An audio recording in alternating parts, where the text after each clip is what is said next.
আসসালামু আলাইকুম। Mosaic virus পেঁপে গাছের বা পেঁপে প্রজেক্টে মোজাইক ভাইরাস কিন্তু খুবই মারাত্মক একটি রোগ। তো মোজাইক ভাইরাস হয়েছে কিনা সেটা বা মোজাইক ভাইরাসের লক্ষণটা কি সেটা কিভাবে চিনবেন? পেঁপে গাছে মোজাইক ভাইরাস হলে পাতায় এরকম জায়গায় জায়গায় হলুদ হয়ে যাবে, ঠিক আছে, এবং আস্তে আস্তে এক পর্যায়ে পাতার শিরাগুলো এরকম হলুদ হয়ে যাবে। সো মোজাইক ভাইরাস কিন্তু একটি মারাত্মক রোগ। এই ভাইরাস যে গাছে দেখা দিবে সেই গাছটি কিন্তু এক পর্যায়ে আস্তে আস্তে নষ্ট হয়ে যাবে এবং এখান থেকে কিন্তু অন্যান্য গাছেও যদি ট্রিটমেন্ট না করা হয় বা গাছটি সরিয়ে না দেওয়া হয় সেক্ষেত্রে প্রজেক্টের অন্য গাছগুলো কিন্তু সংক্রামিত হতে পারে। তাই মোজাইক ভাইরাস যদি আপনার প্রজেক্টে দেখা দেয় সেক্ষেত্রে কিন্তু খুবই সাবধানতা অবলম্বন করতে হবে। আর মোজাইক ভাইরাসটা আসলে ছড়ায় কিভাবে? মোজাইক ভাইরাস ছড়ায় মূলত সাদামাছি, জাপ পোকা এবং লাল মাকড়ের কারণে।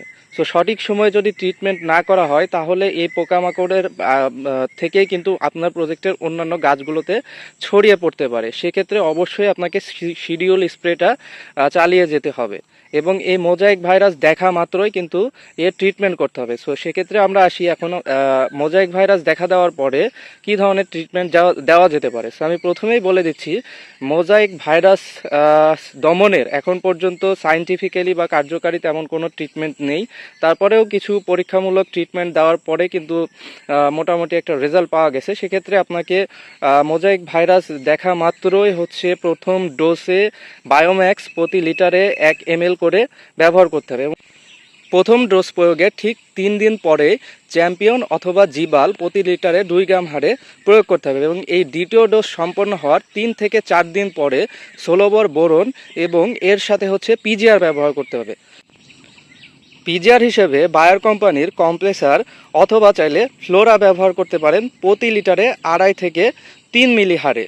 দর্শক বন্ধুরা, এই সকল ট্রিটমেন্ট দেওয়ার পরে আশা করা যায় যে আপনার মোজাইক ভাইরাসে আক্রান্ত গাছটি আস্তে আস্তে সুস্থ হতে পারে। তবে এখানে আরেকটি সতর্কবার্তা হচ্ছে যে এই ভাইরাস কিন্তু পুরোপুরি দমন হবে না, তবে আপনার গাছ থেকে কিন্তু আংশিক প্রোডাকশন নেওয়া যেতে পারে এবং এই সকল ট্রিটমেন্ট করার পরেও যদি দেখতে পান যে গাছটি ভাইরাসের সংক্রমণ থেকে দমন রক্ষা পাচ্ছে না বা ভাইরাসটি দমন হচ্ছে না, সেক্ষেত্রে অবশ্যই আপনাকে গাছটি কেটে ফেলে দিতে হবে। যদি গাছটি কেটে ফেলে না দেন তাহলে এই গাছ থেকে আপনার কিন্তু প্রজেক্টের অন্যান্য গাছগুলো সংক্রামিত হতে পারে এবং একই সাথে কিন্তু আপনাকে হচ্ছে পুরো প্রজেক্টের শিডিউল স্প্রে চালিয়ে যেতে হবে। সাদামাছি, জাপ পোকা বা লাল মাকড় দমনের যে স্প্রেগুলো রয়েছে নর্মালি হচ্ছে মোভেন্টো, ওবেরন বা হচ্ছে মিমপেক্স কোম্পানির ওয়ান্ডার, এই শিডিউল স্প্রেগুলো আপনাকে চালিয়ে যেতে হবে এবং একই সাথে কিন্তু ছত্রাকনাশকটাও চালিয়ে যেতে হবে। সো দর্শক বন্ধুরা, যে সকল চাষি ভাইয়েরা এরকম হাইব্রিড পেঁপের প্রজেক্ট করেছেন তারা অবশ্যই হচ্ছে আপনাদের পেঁপে প্রজেক্টে লক্ষ্য রাখবেন যাতে মোজাইক ভাইরাসে সংক্রামিত না হয়। আর যদি মোজাইক ভাইরাসে সংক্রামিত হয়ে থাকে তাহলে আমি যে হচ্ছে ট্রিটমেন্টগুলো বললাম এই ট্রিটমেন্টগুলো করে দেখতে পারেন। যদি ফল পাওয়া যায় তাহলে আলহামদুলিল্লাহ ভালো, আর যদি হচ্ছে ভাইরাস থেকে দমন না হয় বা ভাইরাস দমন না হয় সেক্ষেত্রে আপনাকে গাছটি সরিয়ে দিতে হবে যাতে আপনার প্রজেক্টের অন্যান্য গাছগুলো ক্ষতিগ্রস্ত না হয়।